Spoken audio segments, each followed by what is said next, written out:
Magandang araw po. So ayan, di bali second day na namin dito sa Tokyo and magta-taxi naman kami ngayon papunta ng train station. Ohaisaimasu. Onegaishimasu. Uba desu.はい。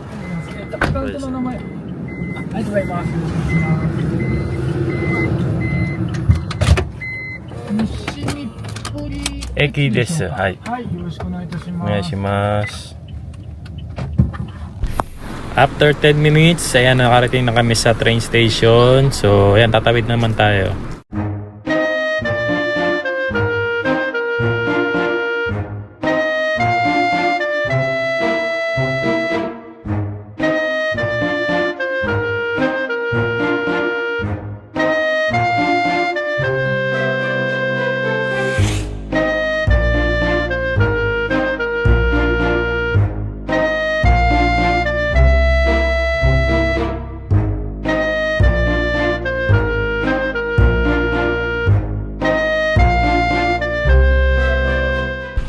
Ayan, sa wakas, after ng 40 minutes na biyahe namin, nakarating na kami sa aming unang pupuntahan ngayong araw. Ito yung request ni Mama Aya na gusto niyang puntahan dito sa Tokyo. Na-miss daw niya kasi to. Hindi bali, nandito kami ngayon sa Tsukiji Outer Market or tinatawag itong Tsukiji Chogai Shijo. So isa to sa mga major tourist attraction dito sa Japan na talaga namang dinadayo ng mga nakatira dito sa Japan at lalong-lalo na ng mga turista galing sa ibang bansa. So dinadayo talaga ito para sa mga mahihilig sa mga seafoods. Katulad ni Mama Aya, ito talaga yung lagi niyang request sa akin kapag nandito kami or pupunta kami ng Tokyo. Ang Tsukiji Outer Market is located in the heart of central Tokyo. Malapit din ito sa Ginza at malapit din ito sa Tokyo Station. Pero kung pupunta kayo dito at kailangan nyo mag-train, ay bumaba lang kayo sa Tsukiji Train Station. Gusto daw niya. Ayan, gusto raw ni Yuna-chan ng tanghulu. Ayan, isa sa mga paboritong sweets kasi ito ni Yuna-chan, lalo na kapag nandito kami sa Tokyo.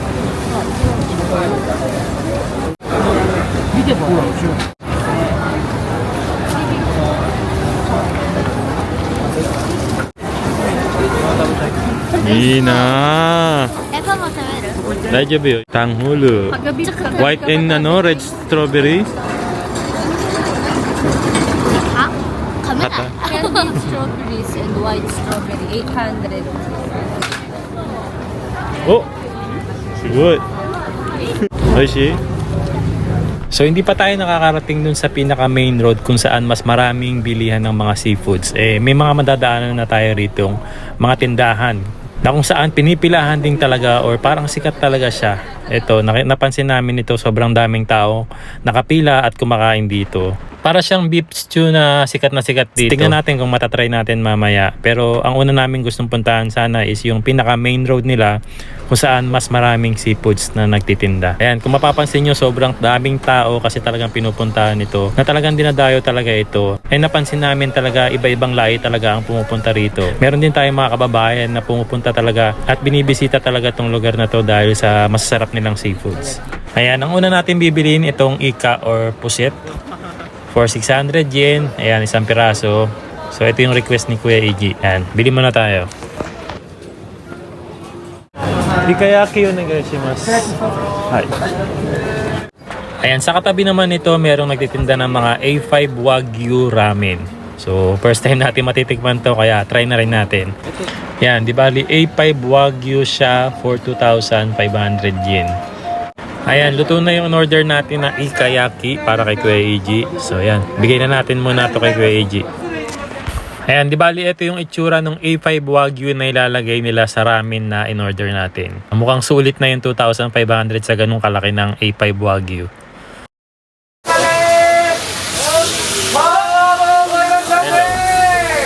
Ayan, ito na yung ating A5 Wagyu ramen. Wow, sobrang sarap niyang tignan. And saktong-sakto to sa malamig na panahon ngayon. Ayan, appetizer daw ni Kuya Eiji itong ikayaki. After nito, ayan, maghahanap pa kami ng iba pang seafoods na kakainin namin ni Kuya Eiji. Wagyu soup. Para at takay. Sarap eh, no?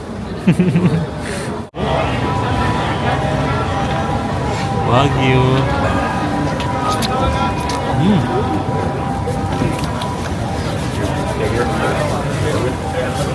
Yawarakai.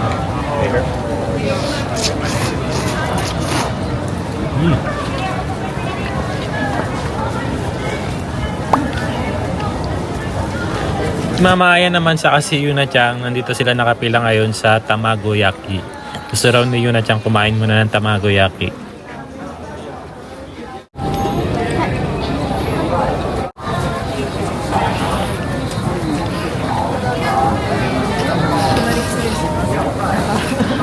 Ayan, nakabili na si Yuna-chan ng Tamagoyaki.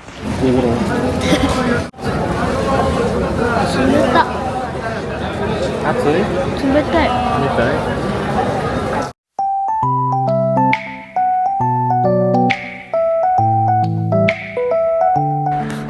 Ayan, may nadaanan kami ni Kuya EG na nagbebenta ng Wagyu on stick for 1,000 yen lang. Grabe, sobrang mura. Mostly ng mga nagtitinda rito kasi mga nasa 4,000 yen ang Wagyu dito. Pero ito, for 1,000 yen, makakabili ka ng Wagyu. So bumili muna ako ng isang piraso nito para matikman namin ni Kuya EG. So nilagyan natin ito ng radish sauce. Pati na rin nalagyan natin ng wasabi kasi sobrang sarap talagang i-partner ng wasabi sa Wagyu or kaya sa mga steak. Oh. Ayan, try na natin itong Wagyu beef wasabi. May wasabi ano? Papawas. Ay. Ang lambot. Yawarakai. Yawarakai. Oh. Natatanggal agad oh.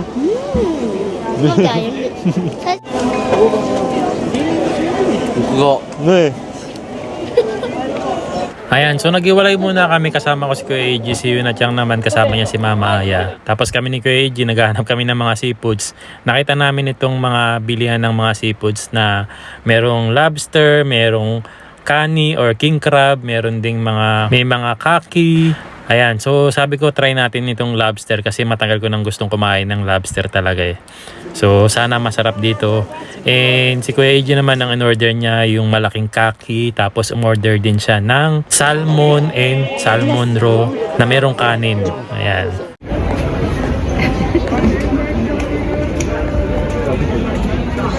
Fishy?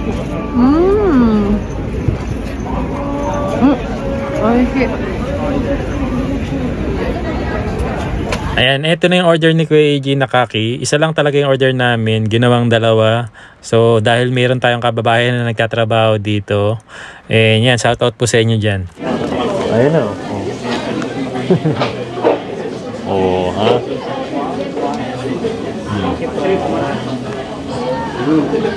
Ikura sa kasamon. Sarap. Oyster.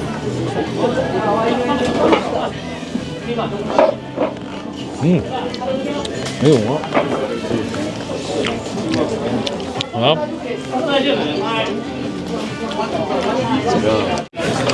Kuya EG, salmon raw sa salmon. Ponso, lemon sauce. Ano ito? No.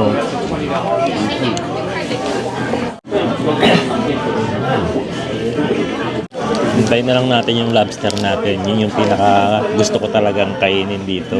Nung last na punta namin dito, hindi ako nakakain kasi wala lang oras eh.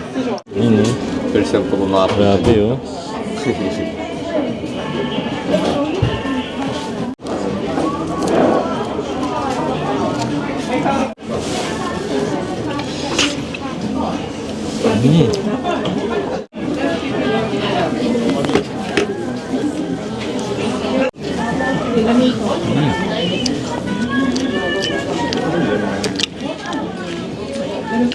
Sarap ng aligi.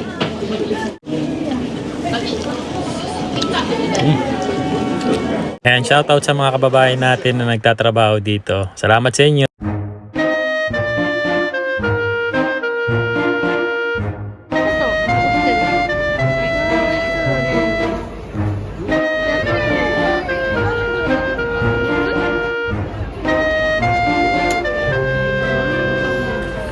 Ayan, bumalik uli kami dito sa kinainan namin ni Kuya AJ para mapatikim kila Mama Aya yung kaki kasi isa sa mga paboritong seafood si Mama Aya yung kaki. Tapos bibili na rin kami ng isang king crab. Ayan, titikman natin yung king crab nila rito.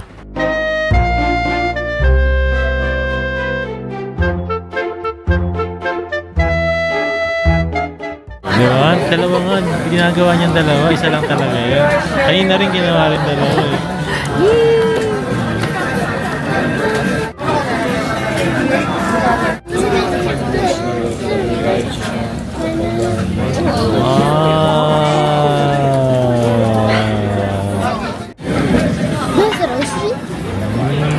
문제가 문제. Parang mainit. 저부터 해볼게요. 많이.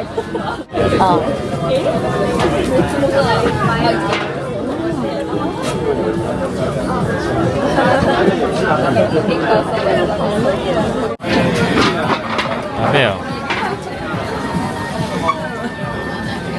At na yun. oh. 왜요? 오.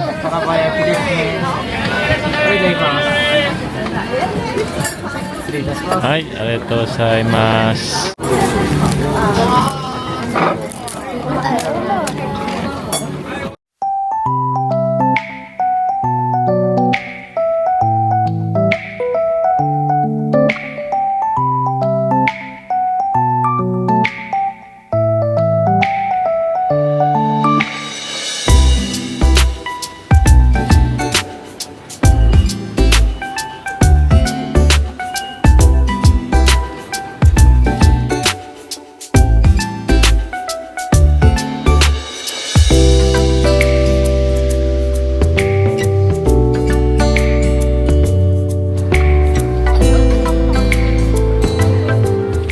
And after namin sa Tsukiji, pumunta naman kami dito sa Harajuku para silipin lang yung isa sa mga sikat na building dito na may garden sa itaas.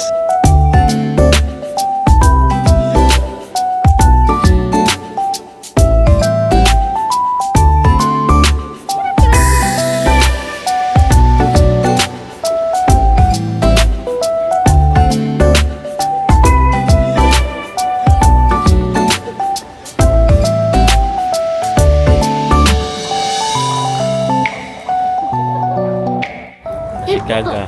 Di papa, papa. Kawawa naman yung mga nasa city, no? Hindi sila makapunta sa, Talahiban. Talahiban. Kaya Sa atin maraming ganyan.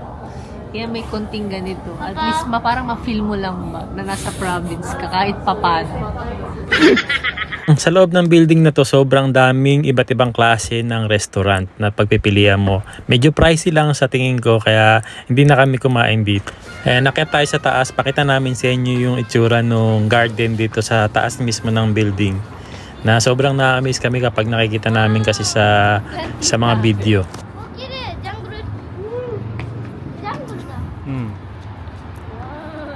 민나. 야파.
Ayan, bago nga kami pumunta dun sa huli naming pupuntahan ngayong araw, dumaan muna kami rito sa Meguro City, Tokyo, kung saan makikita dito yung pinakamalaking Starbucks coffee shop dito sa Japan. Itong Starbucks Reserve Roastery. So meron 4 na floors dito. Kaya naman sobrang nakaka-amaze nga talaga. And bago nga tayo makapasok dito, kailangan nating magkaroon ng online reservation. Gamit yung QR code na nakita natin kanina, and makikita mo yung QR code na yon sa mismong building nila sa baba.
Di bali, papasakay naman kami ngayon uli ng taxi. Papunta naman kami sa last location sa itinerary namin ngayong araw. And siguradong magugustuhan nila Kuya AG and Yuna dito. Hindi pa namin nababanggit kung saan kami pupunta, pero para sa kanila talaga to. Pero itong lugar na to ay hindi lang para sa mga bata, kundi para sa buong pamilya talaga. Kaya alam namin mag-e-enjoy kami lahat dito. And kaya ito ang napili namin para sa aming last location para sa ngayong araw. Dahil isa ito sa mga magagandang lugar, lalo na kapag gabi. Ayan, dito na kami sa Yomiuri Land Station. So ito yung last station na bababaan natin. Tapos nito, kailangan naming mag-bus para makapunta rito sa Yomiuri Land. Yan, di ba pasakay na kami ng bus. Sobrang haba ng pila kasi sobrang daming pumupunta talaga rito. And bago ka talaga makapunta doon mismo sa Yomiuri Land, kailangan mo talaga mag-bus dahil nasa taas ito ng bundok. Nandito na kami ngayon sa Yomiuri Land. Di ba 10 minutes lang naman yung biyahe mula doon sa station. Kaya sobrang bilis lang. And di bali mga 4 PM na to nung nakarating kami dito sa taas. Grabe, sobrang lamig po ng pakiramdam dito sa taas ng bundok. Tapos medyo mahangin pa kaya malamig yung hangin. Sasakay tayo? Ha? Lahat sasakyan natin ha. Ride all you can tayo eh. Ayan, meron din silang cable car dito pero iba yung bayad bukod doon sa ride all you can na na-avail natin. Ano ba sasakyan mo? Yung kulay yellow tsaka kulay red po. Ayan, yung binili pala naming ticket is yung parang latecomers ticket na nagsisimula from 3 PM onwards. Ibig sabihin nun, dahil latecomers ticket yung binili namin, mas mura yung ticket na yun. Ayan, di bali ito yung kanilang one day pass, 5,400 yen para sa adult, 4,200 yen para sa mga teenager katulad ni Kuya EG, and 3,600 yen naman para sa katulad ni Yuna Chang na 6 to 11 years old. And ito naman yung inabail namin ticket, yung entrance after 3 PM na 2,800 sa adult, 2,200 sa teenager, and 1,900 naman para sa mga children. Katulad namin, habol namin kasi rito yung illumination talaga, kaya yung hapon na yung kinuha namin ticket. Ayan, meron silang guide map na naka-Japanese, meron din silang guide map na naka-English, kaya no worries, hindi tayo maliligaw dito.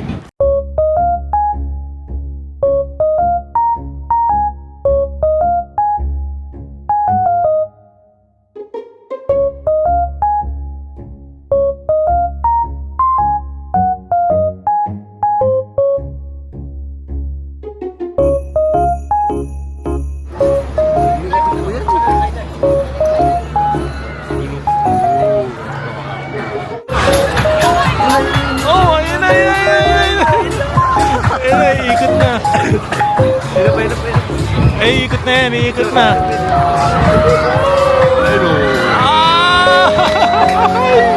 Last na po ata, last na. Last na yan. Ayun na.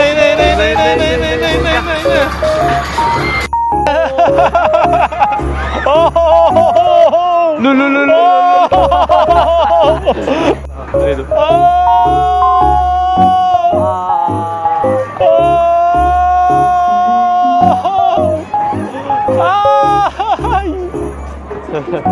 Tayo po tayo. Sakay tayo.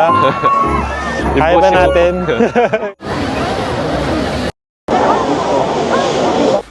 Yan, naghiwalay kami si Mama Aya, kasama niya si Yuna Chang. Si Kuya Eji naman kasama ko. Kasi hindi pwedeng sumakay si Yuna Chang sa mga extreme rides. Kaya ito yung sasakyan muna namin ni Kuya Eji. Tapos sila Mama Aya, sasakay siya dun sa mga pambata naman na mga rides.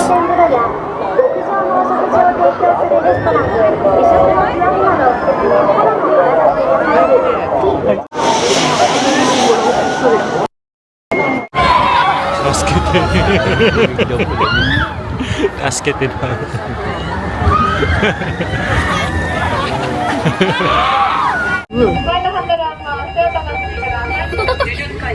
Yada!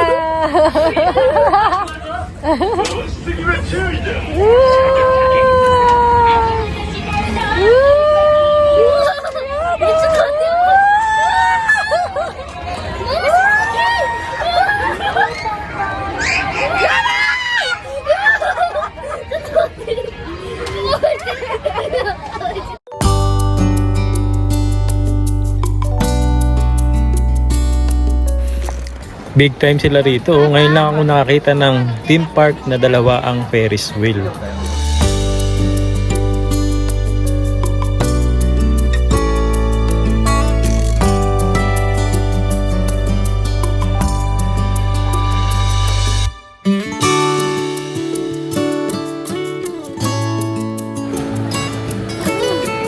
Uy! Ganda!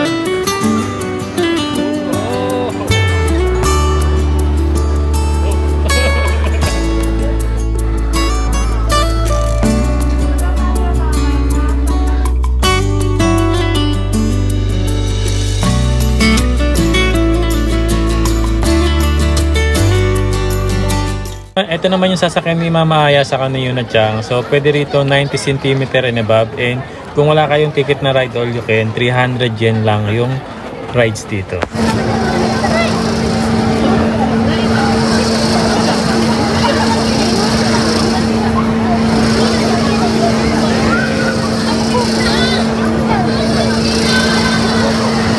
Ayan, medyo magsasara na rin yung theme park and ito yung balak sana naming huling sakyan, itong go-kart. Napakaganda nito. Kaya lang sobrang tagal ng pag-aantay, 45 minutes kapag mag-isa ka lang and 90 minutes naman kapag family kayo. Ayan, maglalaro si Yuna Chang. So, kailangan lang niyang i-shoot yung bilog doon sa mga umiilaw. Ayan, tapos may makukuha siyang prize. Gambate!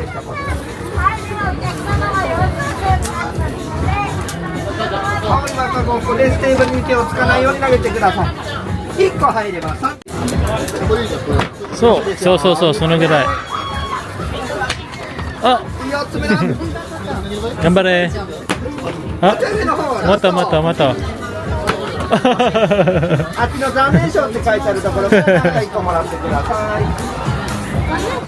Ayan, kahit di niya na-shoot yung bilog, ayan, meron naman siyang makukuha ang consolation prize. Ano? Sasakay ka ba dyan? Ha? Yada.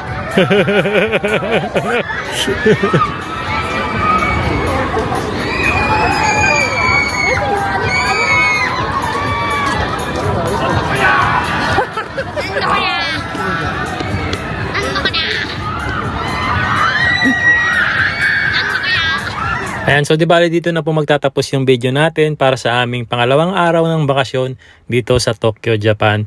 And abangan nyo po yung susunod naming video kung saan pupunta naman kami sa ibang lugar. First time naming makakapunta rito and may experience nito. Kaya naman sobrang excited din kami na i-share sa inyo yung aming experience sa pupuntahan namin bukas. Ayan, kita-kits po sa susunod na video and Happy New Year po sa inyong lahat.